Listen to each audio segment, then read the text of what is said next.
A lot of people are questioning Luther Burden's production in 2024, but we're here to show you the truth of why it dropped off from 2023, starting with sending Brady Cook to Guantanamo Bay. No, but this is the reality of a lot of the issues last year with the Mizzou offense was Brady Cook, the way they ran the offense. So we're going to look at some clips today. Luther Burden on vertical targets, on underneath targets, courtesy of Taylor Kyles on Twitter. But let's get right into it. Dobbs, why should Bears fans be excited about Luther Burden, and who is your comp in the NFL for him? Well, Hunter, Bears fans should be ecstatic about Luther Burden because he truly has the potential to be the best wide receiver on the Chicago Bears. I know it sounds crazy when you have a room as loaded as the Bears have now. But look, the bottom line is this.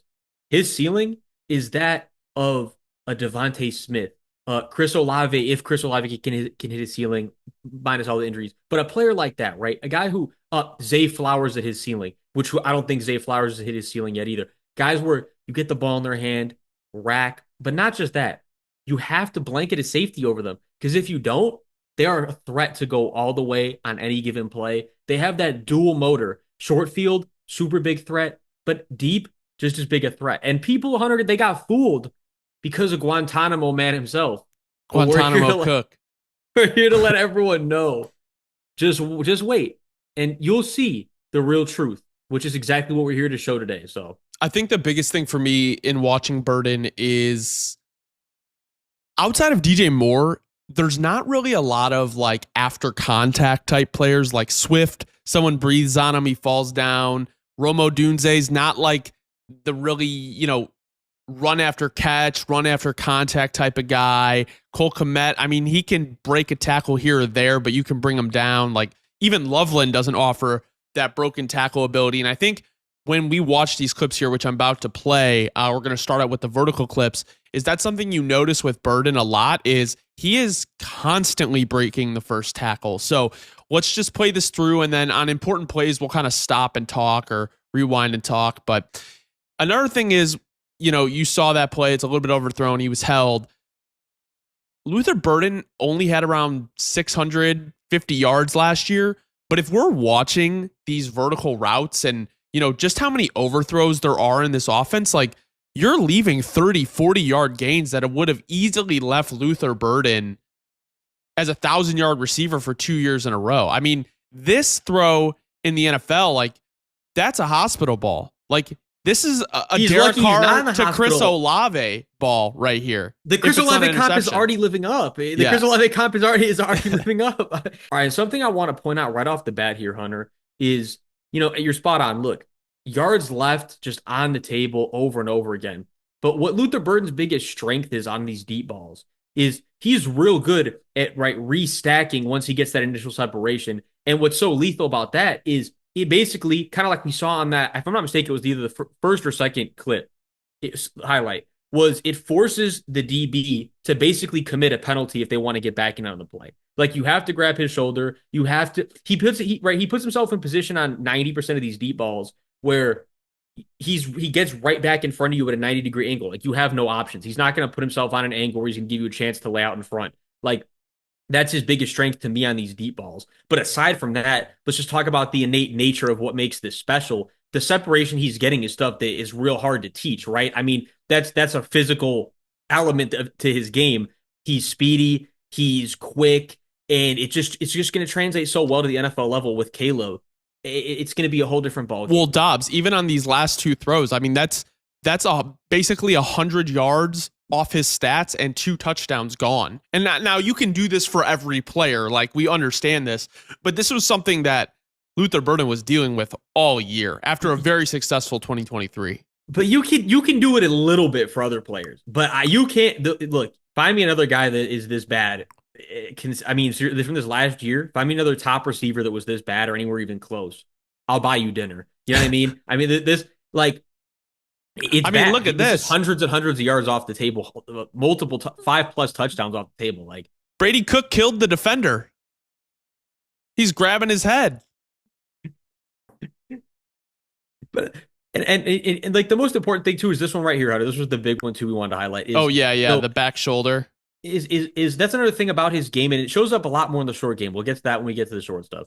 But Luther's real good at just getting his head around at the right time. And we'll get to it more in the short game in different circumstances, but even in the long game, just getting his head around at the right point, knowing when it's your time to make His that break body on the ball. control is really nice. No, and that's a very important trait to have. You got to know when to look back. You got to know when on the deep ball, it's not the same. You're not really signaling to your guy, but you have to be ready regardless. So, and in the short game, he's real good at signaling. But even on these long plays, the speed shows up consistently. The rackability shows up consistently. Like you said yesterday, got to get 2 feet in on those. But you know what? He'll make the transition.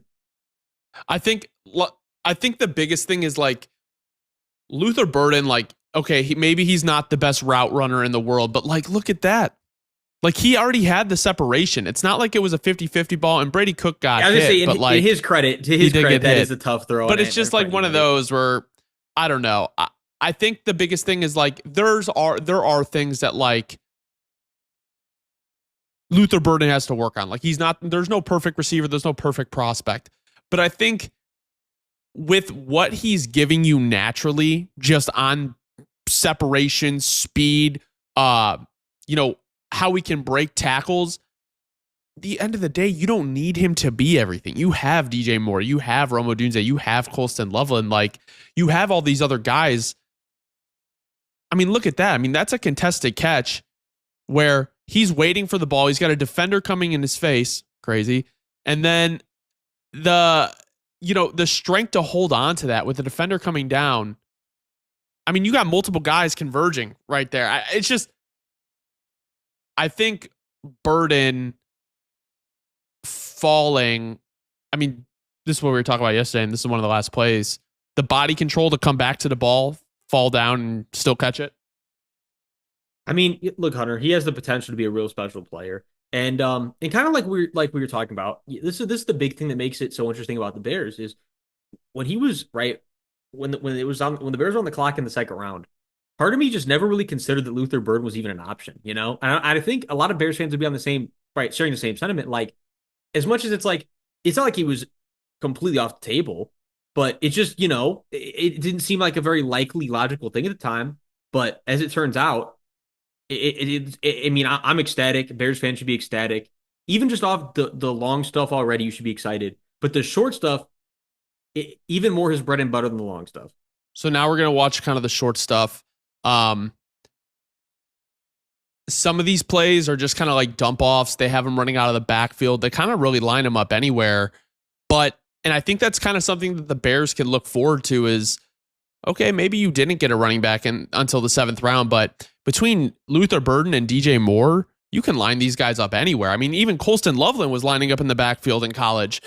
I just think Burden adds something a lot different than what the Bears already have in the receiving room. And I know there's people that will make the case that like him and DJ Moore are redundant. I think Burden is a little bit more explosive and a little bit more elusive in the open field. You know, like DJ Moore to me is one of those players that if you have 3 people on him, he's going to barrel forward for another couple yards. Burden to me is going to have people slip off him. He's going to slip through smaller gaps, be able to cut a little bit quicker. Obviously, he's a younger player, but just with his build, like Burden does offer you some different things that DJ Moore does not. No, and again, it's not an exact like replica. Trust me, I understand far from, but you get what I'm saying here. That's almost like the equivalent to saying that like prime Debo and prime Ayuk are redundant, you know? Right. Like just because you have 2 guys that are real good after the catch that have a like and because again, Ayuk is not Debo, Debo's not Ayuk, but similar real high things about themselves. It does not mean they're redundant because they are different significantly. And something I'll point out while we have a second here while it's paused is you notice a big trend that Burden has is that he does, and this is something he will probably have to kind of redact from his game a little bit, even though it can be a strength. It's just all about the competition. It worked a lot more when he was facing guys that were lesser than him in college.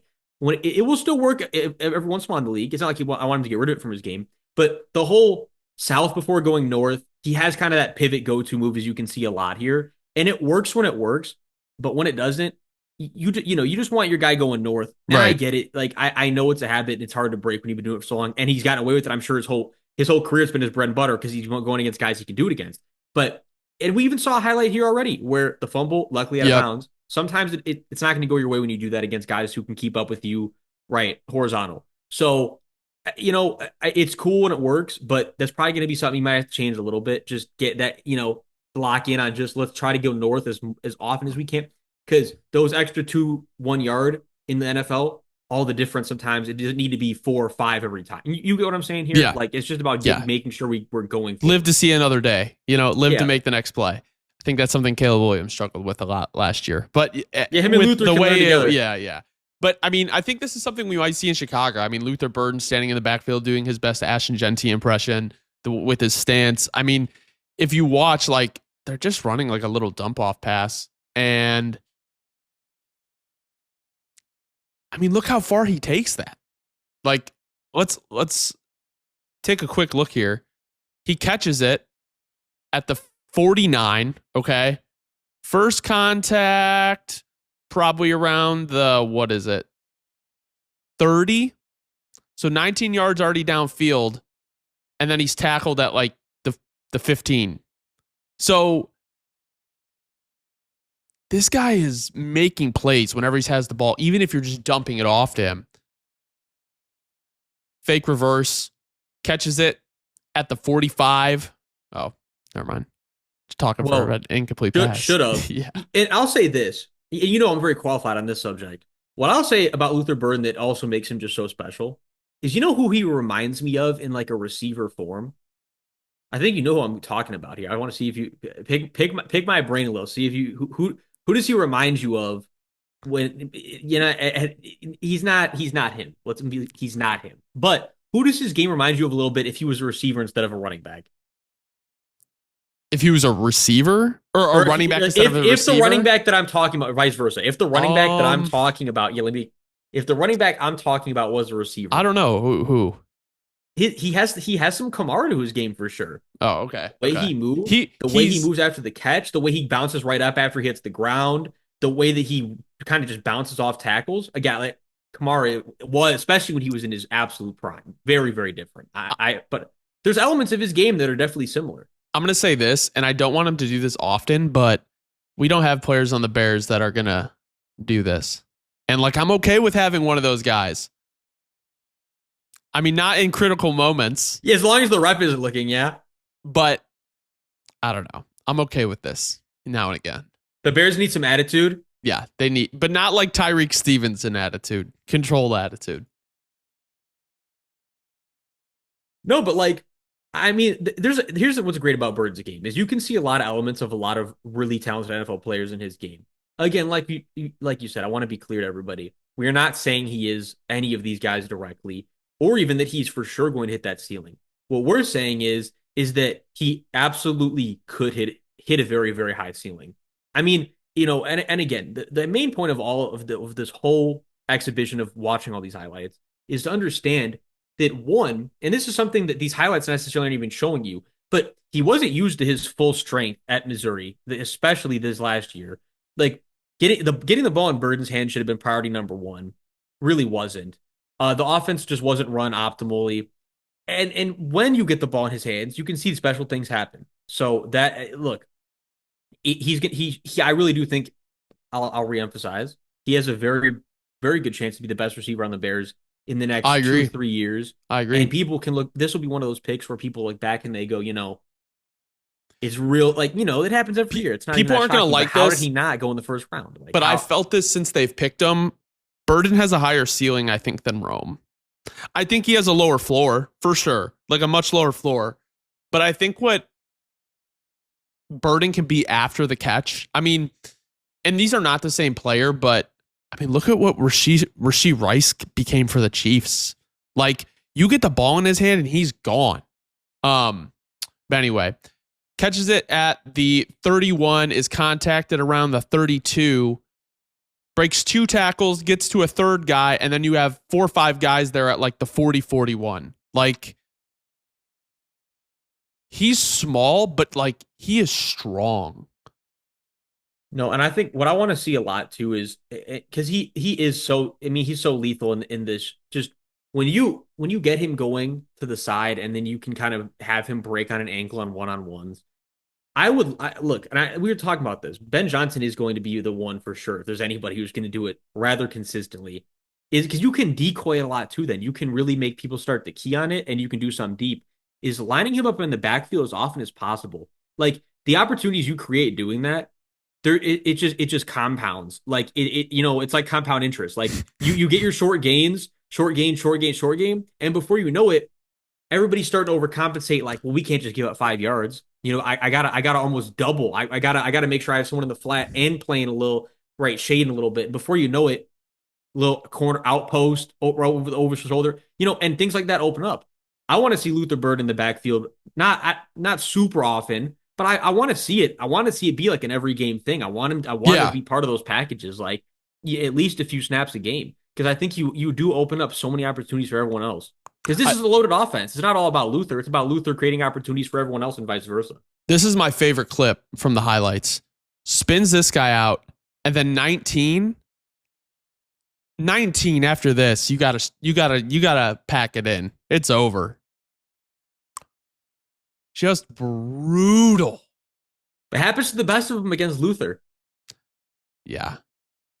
Yeah, it does. I just think that the biggest thing for me about like Luther Burden is like obviously his elusiveness, his ability to break tackles, but like we saw kind of in the vertical routes, like he's not just an underneath guy. Like there are a lot of guys that can just do one thing. Like they're just underneath guys, they're just vertical guys. Like Burden, while he's probably a better like run after catch, like get the ball in his hands type of guy, like I feel like there's a lot of his vertical game that still has yet to be developed, and it's there. Like you see it, like you can see it on the tape. It's just, I mean, golly, I mean, like I understand that it's 2-8 Mississippi State, but like, dude. He's breaking these guys' ankles, like, and they're bad ankle breaks. Those aren't just like, oh, he juked. Like, those are things that I would genuinely be embarrassed if it happened to me. No, look, number one, you play the competition in front of you, but there's special highlights against no matter who it's against. And that's what you have great highlights against everybody. But I want to add this to your point about how he's for sure not even hitting. Like that's the biggest takeaway is again you see the bread and butter in the short game, but the deep game is so far from what we've seen should be his ceiling because of what was going on here. The Guantanamo activity going on Guantanamo here at Cook, Mizzou. yeah. But here's the thing I want to really emphasize is I'm sure Ben Johnson sees it like this. We talked about the opportunities that you create out of the backfield. We talked about the compound interest. Look, when you line him up outside and it's a one-on-one, you look. I want to point this out because everyone sees it, but for those of you who maybe haven't really taken into account how lethal and special it is, how quickly he bursts after he comes to a stop. The double move game that you're gonna have with him whenever it's single coverage. Because that's the thing. Another thing, talk about things Mizzou didn't emphasize that they should have. I want to be running double moves with this guy as often as I can. I want the DB to understand that compound interest, Hunter. You run double moves often with him. The DB never knows what to expect, especially when they're watching tape of it week after week. You're thinking to yourself, well, it's just a curl route, but I gotta play that curl route with a little bit of cushion. Before, those 5 yard gains should change. And then before you know it, damn, I can't keep going to fight. I gotta overcompensate. Perfect time to pull out a little stop. Go Kitty's perfect for stuff like that. This is the type that's why we keep emphasizing a guy like Luther Burden truly can be, dare I say, Hunter, a 1,400, 1,500 type of guy at his ceiling. That I really do believe that because he really does have that type of skill set. To me, the sky is really the limit for him. And I think outside of love, like I think, and we'll kind of wrap this up here. I think one of the biggest things that you look at with Burden and even Loveland is their utility use. Like they can be used in whatever way you really want them to be used in, like I think Burden is probably the most versatile receiver that they probably have on the Bears right now.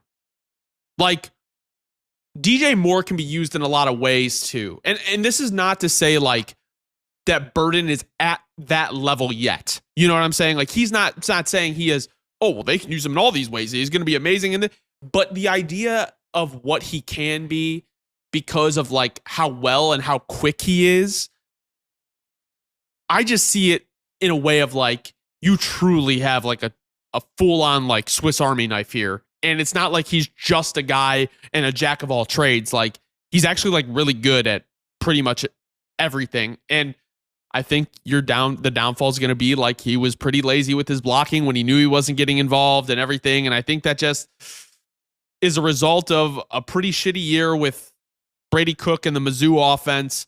And now is there definitely some stuff that definitely needs to be adjusted at the NFL level? 100%.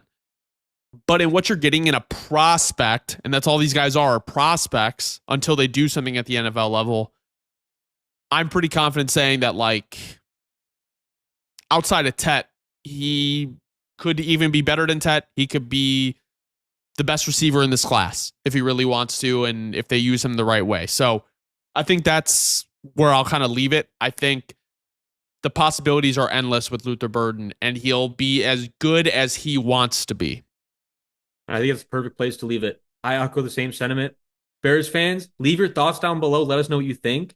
But hopefully, we got the message across. Spread the news. Luther Burden, the truth.